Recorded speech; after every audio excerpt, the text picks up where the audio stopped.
அனைவருக்கும் வணக்கம். இந்திய பெருங்கடலில் முக்கிய நகர்வுகளை முன்னெடுத்து இந்தியா முன்னேறுகிறது. சீனா தங்களுடைய கடல் ஆளுமையை கூட்ட பாகிஸ்தானையும் துணைக்கு அழைத்துக் கொண்டு இந்திய பெருங்கடலிலும் அரபிக்கடலிலும் தங்களுடைய முன்னேற்றங்களையும் ஆளுமையையும் கூட்ட முயற்சி செய்யும் போது இந்த சூழல்களை கணக்கில் கொண்டுதான் இந்தியா புதிய நகர்வுகளை முன்னெடுக்கிறது.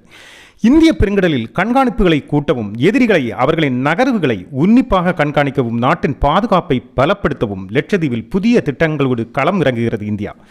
லட்சத்தீவில் அவசரமாக இந்தியா செயல்படுத்துவது 2 ஏர் ஸ்ட்ரிப்புகளையும் ஒரு விமான நிலையத்தையும் என்று சொல்கிறார்கள். இந்த திட்டத்திற்கு மத்திய அரசு அனுமதியும் அளித்திருக்கிறது. ஞாயிற்றுக்கிழமை கூடிய உயர்மட்ட கலந்தாலோசிப்பு கூட்டத்தில் இதற்கான அனுமதி அளித்து மத்திய அரசு ஆணை பிறப்பித்திருக்கிறது. இதை பாதுகாப்புத்துறையும் உறுதி செய்திருக்கிறது. ஒரு காலத்தில் போதைப்பொருள் அவனது கடல் வழியாக வரும் போதைப்பொருட்களை நாட்டிற்கு கொண்டு வரும் சுலபமான வழியாகவும் சிறந்த மார்க்கமாக இருந்தது என்றும், தீவிரவாத செயல்களுக்கும் இந்த ஆளில்லா தீவுகளை பயன்படுத்தியதாகவும் சொல்லப்படுகிறது. லட்சத்தீவின் ஆள் அரவமற்ற தீவுகளில் தீவிரவாத பயிற்சிகள் நடைபெற்றதாகவும் சொல்லப்பட்டது. அதற்கு முற்றுப்புள்ளி வைக்க கடந்த சில ஆண்டுகளாக லட்சத்தீவின் மீது அதிக கவனம் செலுத்தியது மத்திய அரசு. லட்சத்தீவை நாட்டின் பயனுள்ள பகுதியாக மாற்றுவதற்காக பல திட்டங்களையும் செயல்பாட்டுக்கு கொண்டு வர முயற்சித்தது. மத்திய அரசு பல நடவடிக்கைகளையும் கடந்த காலங்களில் செய்து கொண்டே தான் இருந்தது. இதற்கு பல எதிர்ப்புகளும் வந்த வண்ணம் இருந்தன. அதை பொருட்படுத்தாது முன்னோக்கிய நகர்வை மத்திய அரசு கொண்டிருந்தது. தற்போது அந்த பகுதி பாதுகாப்பு பலகீனம் ஆகிவிடாமல் அதை நாட்டின் பாதுகாப்புக்கு பலமான பகுதியாக மாற்றும் பொருட்டும், எதிரிகளின் நகர்வுகளையும் நடவடிக்கைகளையும் கண்காணிக்கும் பொருட்டும் இந்தியா இந்த புதிய நகர்வை எடுத்திருக்கிறது. 2 விமான நிலையங்கள், அதுவும் விமானப்படைக்கு சொந்தமாக இது கொண்டு வருகிறது லட்சத்தீவிற்குள். அதே நேரம் இதில் பயணிகள் விமானங்களும் பயன்படுத்தும் வகையிலும் அமைக்கப்படுகிறது. மினிகோ தீவில் புதிய விமானப்படை தாவளம் அமைக்கவும் இந்தியா முயற்சிக்கிறது.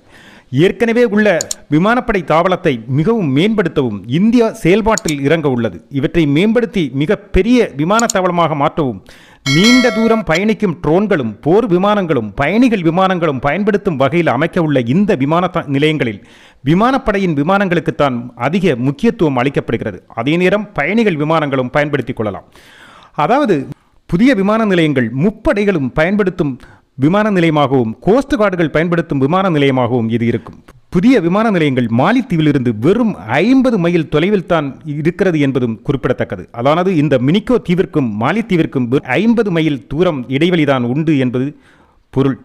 படைகளுக்கு அரபிக்கடலில் கண்காணிப்பை பலப்படுத்தவும் இது வாய்ப்பளிக்கும் என்றும் சொல்கிறார்கள். அதோடு பயணிகள் விமானமும் பயன்படுத்த இயலும் என்பதால் லட்சத்தீவில் பயணங்களுக்கு வசதி கூடும், மட்டுமல்ல போக்குவரத்திற்கு எளிதான ஒரு வாய்ப்பாக இது அமையும் என்றும் சொல்கிறார்கள்.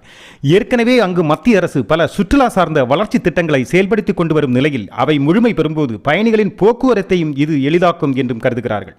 அதன் மூலம் சுற்றுலா பயணிகளை அதிகம் கவர முடியும் என்றும் மத்திய அரசு எதிர்பார்க்கிறது. அதற்காக திட்டமும் இடுகிறது. லட்சத்தீவு மக்களுக்கு இது வாழ்வாதாரத்தையும் வாழ்க்கை மேம்பாட்டையும் அளிக்கும் என்றும் நம்புகிறார்கள். சமூக விரோதிகளின் நடவடிக்கைகளுக்கு தடை போட்டு அது சுற்றுலா தலமாக மாற்ற முயற்சித்த போதும் எதிர்த்த பல எதிர்ப்புகள் போலவே இப்போதும் இராணுவ நடமாட்டத்தை கூட்டும் போதும் எதிர்காலத்திலும் எதுவும் செய்ய இயலாது என்ற சமூக விரோதிகளின் ஆதங்கம் எதிர்ப்புகளாக வெளிப்பட வாய்ப்புள்ளதாகவும் அவர்கள் நினைக்கிறார்கள். எதுவாயினும் இந்தியாவின் பாதுகாப்பிற்கும் அமைதிக்கும் நலம் சேர்க்கும் என்பது மட்டுமல்ல, இது இந்தியாவின் சுற்றுலாத்துறையை வளர்ச்சியடை செய்யும் என்பதிலும் மாற்று கருத்தில்லை.